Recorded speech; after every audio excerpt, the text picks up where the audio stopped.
The first and foremost issue with modern Hollywood is the brain drain and general decline in quality that has beset the industry in recent years, where instead of at least a couple of great movies coming out every year, we now have just one or two in a good year. And that can largely be blamed upon the decline in caliber of creatives at the studios. Sure, you occasionally get a Denis Villeneuve or Christopher Nolan, but you hardly have someone in the same bracket as Steven Spielberg or George Lucas in their prime in Hollywood right now, for a myriad of reasons. From corporate greed to good old-fashioned politicking, the industry seems to be the place that kills dreamers instead of the place that employs them. Studios, on the one hand, seem incapable of taking risks on new ideas and IPs, while being more than happy to destroy the old ones that made many of them successful, although I would add that when they do seem to try and create a new IP, they seem to be incapable of picking winners, as most of their botched attempts to fabricate a franchise end in disasters like After Earth and fucking Rebel Moon.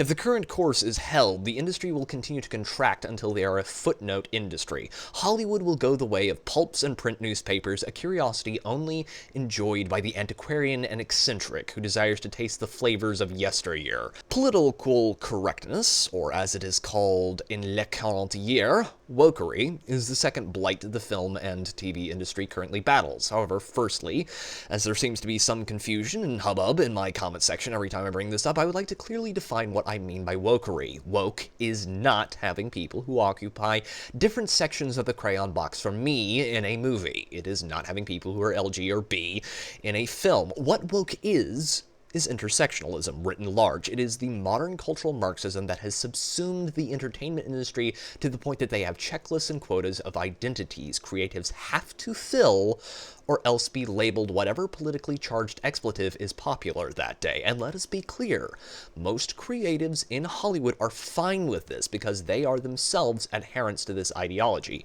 And that is a real shame because it makes any chance of Hollywood properly adapting stories like The Lord of the Rings or The Odyssey impossible, because they have put forth guidelines that force them to hire people who are not what was described in the source material. And that bothers people, because they came to see elves and got the Fresh Prince of Rivendell instead, and it's not just quotas. It is the ideology that is in much of Hollywood's creations of late that is explicitly, or subversively, Marxist. And before someone pipes up with, "That isn't happening," here, have some receipts. Bafflingly the opposite of what I had heard on my little pocket of, like, Proud Family Disney TVA.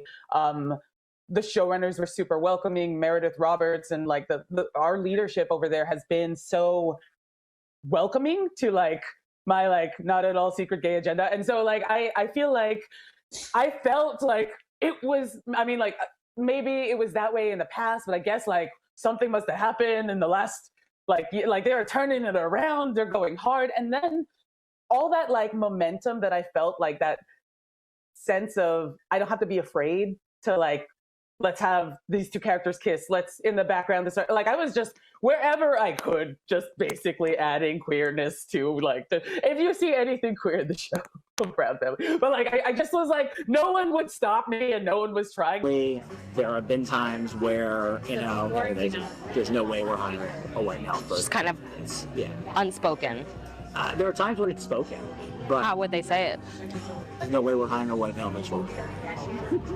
They say Like straight to you, or okay? they'd be very careful how they message that to agents.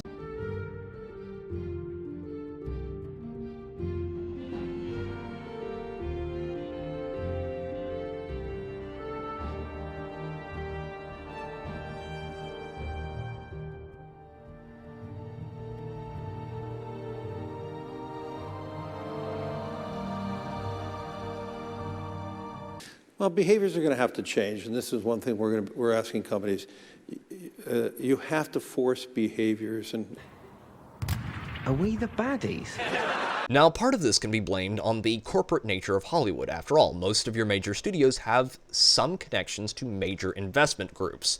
But that is a topic for later in the video. Suffice it to say for now that if Hollywood fails to cut the cancer of cultural Marxism out, they are not going to make it. The third point here is distribution. Hollywood has gone whole hog on streaming for the last half-decade or so, and the results have not been great. From streaming services that cling on like a dingleberry on a sheep's ass, see Paramount Plus, and others that are just now starting to turn a profit. Take a look at HBO and D+ for an example of this, and that might not have been an issue if they hadn't abandoned a lot of the licensing deals that would have helped make up the difference. While I am on the topic of distribution, we need to discuss briefly the situation with theaters. As you are probably aware, COVID gets blamed for the death of a lot of cultural institutions. However, my opinion is somewhat different, as I firmly think that the decline of movie theaters can be blamed more firmly on good old-fashioned economics, as films at the cinema are a luxury. An easily cut luxury that most people cut the moment it becomes inconvenient. And sure, the per-ticket price might not be that bad for some movies, but let's just say, for the sake of argument, that the average price of a ticket for a film is $30. Then you have to pile on an extra $15 for the popcorn and a drink, that is $45. Now, that is a rather generous guesstimate towards the theaters, and per person, it doesn't sound that bad, but if you treat just one more person, that's $90 per. That's $90 pre-travel costs, and when most movies are going to come out on streaming services in a couple of weeks anyway, a lot of people do the math and decide to just wait for it to come out on streaming, where they don't have to listen to some retard going wow loudly in the back row of the theater, and they don't get crappy oversalted popcorn that makes you want to throw up on the drive home. Why, no, I did not just describe bad personal experiences of mine. Why do you ask? Now, this is a topic that could probably take up a whole video in and of itself, but you get the general idea at this point. Streaming is not, by itself, enough to float the ship, licensing was backburnered to the point of not being as profitable as it once was, and theaters are suffering from the double whammy of being too damn expensive and having to compete with streaming.